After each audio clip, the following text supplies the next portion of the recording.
윤태곤의 눈. 자, 윤태곤의 눈. 의제와 전략그룹 더모아의 윤태곤 정치 분석실장 오늘도 나와 계십니다. 안녕하세요. 네, 안녕하세요. 오늘은 제3지대라고 해야 되나요? 그쪽 얘기를 좀. 예, 통틀어서. 예. 어제 손학규 대표가 기자회견을 했어요. 예. 방금 전에 김종민 의원도 말씀하셨지만은 지금 뭐 온통 관심은 조국 법무부 장관 후보자 청문회에 집중돼 있지 않습니까? 그래요. 정치인들은 항상 그 다음을 내다보거든요. 그래요? 이게 뭐 국가의 미래라기보다는 총선.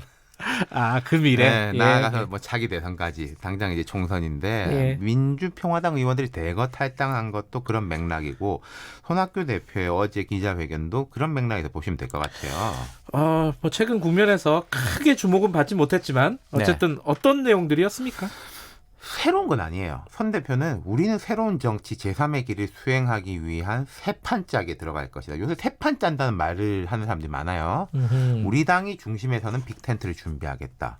승자 독식 양당 체제를 바꿔 다당제 합의제 민주주의를 추구하겠다. 연동형 비례대표제는 그 첫걸음이고 방금 김종민 의원 말씀하신 거랑 이제 맞닿는데 국정의 원활한 수행을 위한 개헌을 추진하겠다. 이건 이제 국회의장도 이런 이야기를 했죠. 뭐 방점이 그러면은 그 뭐 비례대표제 그리고 뭐 개헌 뭐 이런 쪽에 맞춰져 있었던 건가요? 그런 이야기를 많이 했지만은 당 내부를 향한 이야기도 꽤 있었어요. 모든 당원들이 함께 참여해달라. 저부터 통합에 앞장서겠다. 지금까지 섭섭했던 감정, 구원을 다 잊고 함께 나섭시다. 제가 나서서 안철수, 유승민을 끌어들이겠다.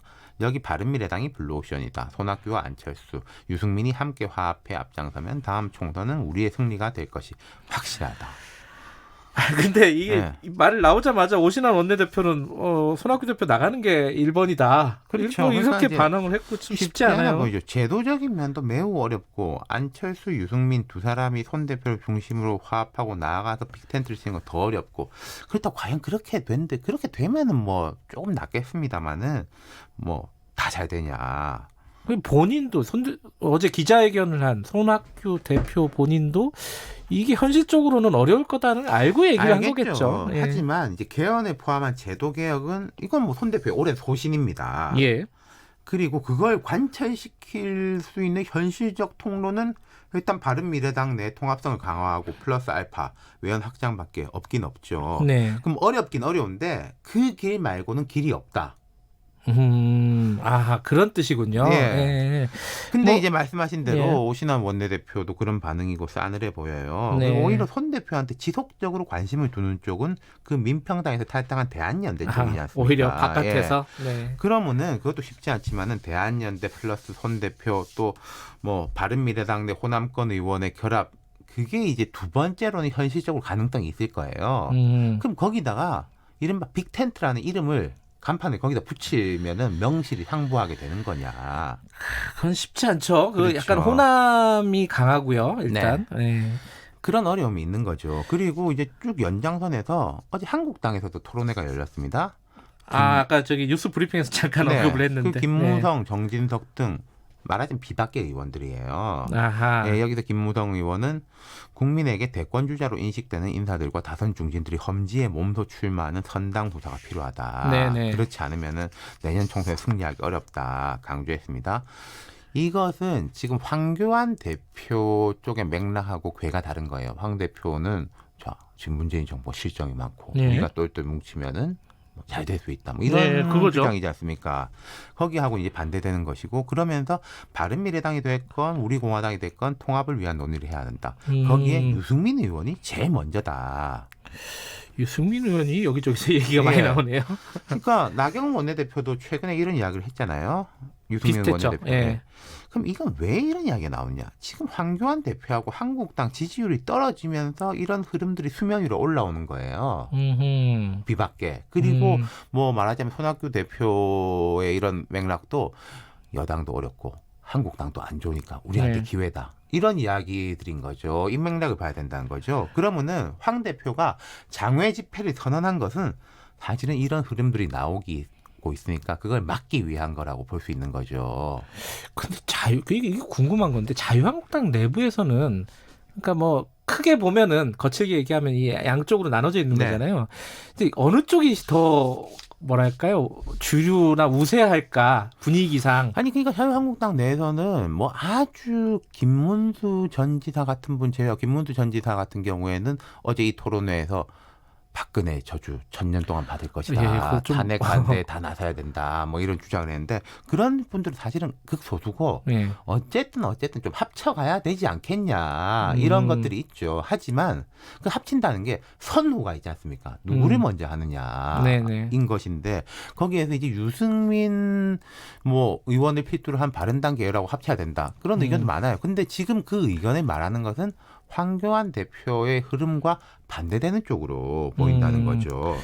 어쨌든 유승민 의원 쪽으로 이렇게 힘을 합치자 요 얘기가 자유한국당 안에서 먹힐까요? 어떻게 보세요? 자, 그러니까 이거는 뭐 당장 되느냐 플러스 황교안 체제 이런 흐름은 안 된다라는 그 두 번째가 더 강할 수가 있어요. 아하. 자, 이럴 수 있습니다. 자, 지금 뭐 경제 외교 이게 뭐 우리 국정이 잘못돼서 그러느냐 외부적 요인 때문에 그러냐 논쟁은 있지만 어쨌든 다 안 좋잖아요. 안 좋죠. 네. 그럼 조국 후보자 건도 여당에 별로 좋지 않은 흐름입니다. 그런데 황교안 대표하고 한국당에 당장 반사 이익도 못 가는 듯한 느낌이에요. 물론 좀 올라오긴 올라올 겁니다만은 만약에 봐라 양쪽 다 좋지 않잖냐라고 하면은 새로운 모색에 대한 이야기는 계속 나올 수밖에 없다는 거예요. 예.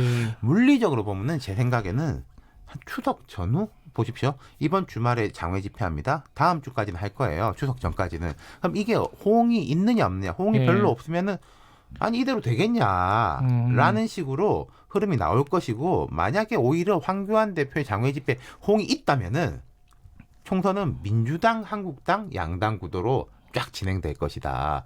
지금은 여권보다는 어떻게 보면은 황교안 대표가 주도하는 장외 집회가 또 다른 포인트가 될 수 있을 겁니다. 어쨌든 야당 입장에서는 조국 수석 이 논란을 추석까지 어떤 방식으로든지 끌고 가고 싶을 거예요. 네. 자, 오늘 말씀 감사합니다. 네. 윤태곤의 눈이었습니다. 김경래의 최강시사 2부는 여기까지 하겠습니다. 잠시 후 3부에서 뵙겠습니다.